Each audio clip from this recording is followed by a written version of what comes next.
mundo para os criadores e designers explorarem. A criação de personagens com quem as pessoas poderiam se identificar.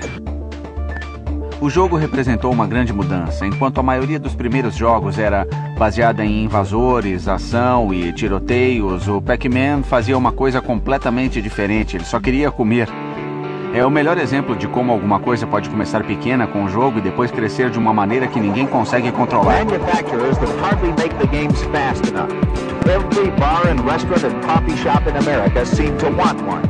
É o jogo mais lembrado, mais querido e provavelmente o que mais provoca nostalgia nas pessoas.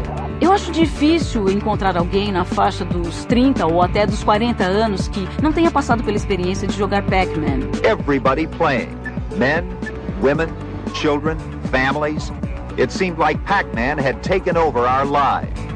O Pac-Man deve ter sido responsável pelo início do merchandising, que significa pegar alguma coisa que foi criada para um propósito e transformar em outra completamente diferente, como música ou bicho de pelúcia. Havia brinquedinhos piegas, desenhos animados, criaturas com perninhas fazendo todo tipo de coisa e até a senhora Pac-Man.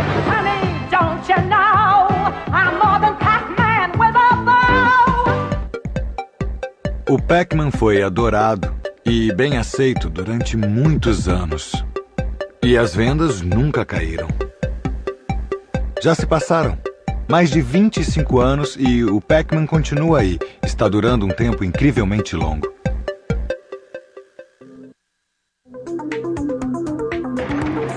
No início da década de 80, ficou claro que os videogames e as figuras esquisitas que eles criaram vieram para ficar.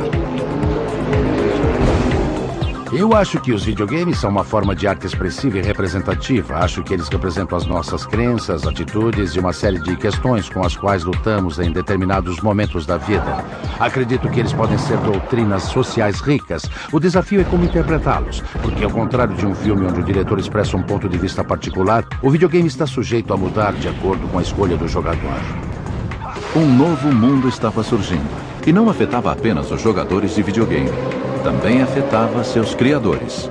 A Atari era uma típica empresa do Vale do Silício já na década de 70. Nós definíamos um estilo de vida sem terno nem gravata. E mesmo assim o negócio era sério e lucrativo. O ambiente não era rigoroso e nós tratávamos bem os funcionários, porque os considerávamos nosso patrimônio mais importante. Não dávamos importância para o horário de trabalho. Você podia chegar ao meio-dia ou sair à meia-noite. Não havia problema.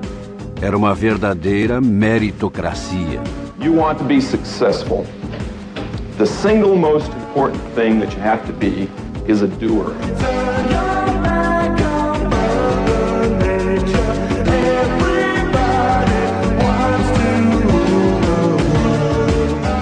Mas também era uma época de muito dinheiro e negócios. E a Atari entrou no jogo quando Bushnell vendeu a empresa para Warner Communications.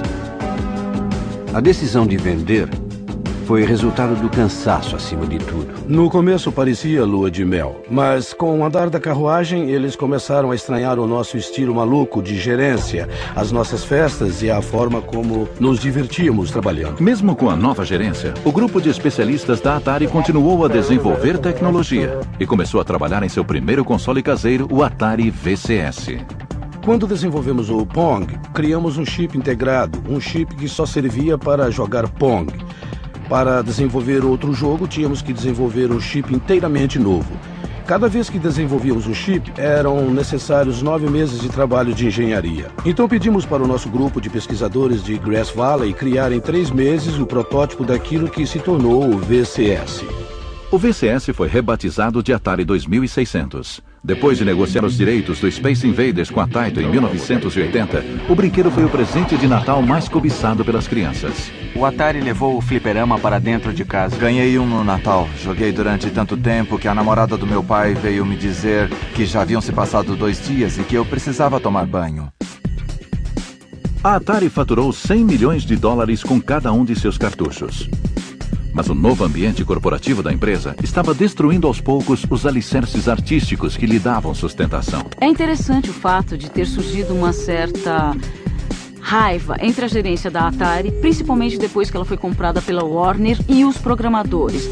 Como recebiam salários de até $20 mil por ano para desenvolverem os jogos, que se tornavam cada vez mais lucrativos, os criadores começaram a questionar por que não levavam o mérito. Eles tinham medo de fortalecer as pessoas. Eu acredito que as pessoas merecem ser valorizadas no ambiente de trabalho. Aquele tipo de hierarquia que surgiu era justamente o que havíamos tentado evitar inicialmente dentro da Atari. Bom, pouco tempo depois, 4 caras saíram, montaram uma empresa chamada Activision e começaram a vender os seus próprios cartuchos, que eram ótimos. Esse foi o fim do monopólio da Atari. Eu me tornei insuportável para a gerência da Atari, porque comecei a chamá-los de idiotas. Mas não é nada bom fazer isso com caras que são de Nova York e andam de terno. Isso culminou em uma reunião do conselho no meio do ano, e eu fui demitido em janeiro do ano seguinte.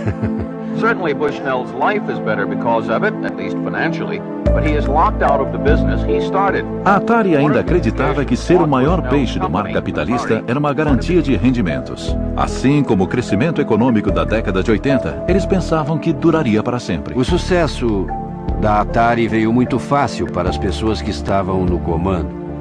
Eles não perceberam que era preciso tomar cuidado e acharam que não precisavam se esforçar muito. O Atari perdeu a graça. Quando você reduz a criatividade a uma mera estratégia de marketing, a coisa fica perigosa, porque as pessoas enjoam. O jogo que todo mundo comentava era uma versão do ET, lançada em 1983. Ela era tão ruim que o Al Alcor, o criador do Pong que trabalhava na Atari, começou a chorar quando viu. O presidente da Warner fez um acordo com Steven Spielberg e nós pagamos uma quantia assombrosa. 10 milhões, se não me engano. Ele foi criado a baixo custo, na correria, para ser lançado às pressas no mercado. E as crianças correram para comprar o jogo e logo descobriram que o que haviam adorado na telona era terrível no videogame. Na verdade, havia tantos cartuchos encalhados que a gente precisava se livrar deles de alguma maneira. Eles foram jogados em um aterro sanitário, mas a notícia se espalhou e então a Atari mandou cobrir o aterro com cimento para dar um sumiço neles, com a desculpa de que eram cartuchos defeituosos. O único defeito era que eles não vendiam. Pois é, a coisa ficou feia perto do fim. Sales of Atari video games dropped off sharply.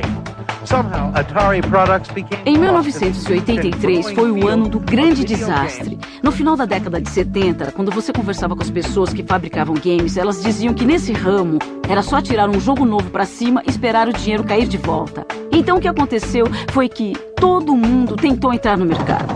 Eram muitos concorrentes. Dezenas e dezenas de empresas. O público ficou tão saturado com os jogos e vários deles eram tão ruins que as pessoas perderam completamente o interesse pelo brinquedo. No matter how great the graphics sounds are, still there's something a little bit boring right now about shooting a Martian or something. The big crash. Not since 1929 has an industry fallen so far, so fast. The victim of oversaturation. No final, a baixa qualidade dos cartuchos para o Atari 2600 e o surgimento de jogos para computadores pessoais foram demais. A indústria do videogame havia se estabelecido como um negócio legítimo, e como qualquer negócio tinha momentos bons e ruins. Tornar-se obsoleto era só uma questão de tempo. Foi o que aconteceu com a Atari, uma morte repentina e dolorosa, mas eu já sabia. Ela já estava morta para mim em 1981, mas foi em 1983 que realmente acabou acontecendo. Burrice. Eu ganhei mais dinheiro vendendo as ações da Warner, porque previ o que aconteceria, do que ganhei com a venda da Atari. Não, isso é mentira. Mas eu me dei muito bem vendendo as ações de qualquer forma. O jogo foi reiniciado e as portas estavam abertas para qualquer um que tivesse interesse por videogames e cabeça de programador. A aventura estava começando.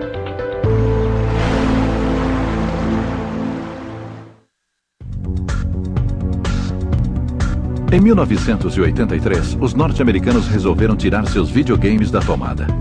Mas do outro lado do globo político no regime comunista da antiga União Soviética, Alexei Pajitnov juntou as peças para criar um dos jogos mais viciadores de toda a história do videogame: o Tetris. O início dos anos 80 foi uma época muito difícil porque havia uma estagnação absoluta na política. O moral andava muito sombrio, não tínhamos mais esperança. E também não havia muita diversão, sempre havia algum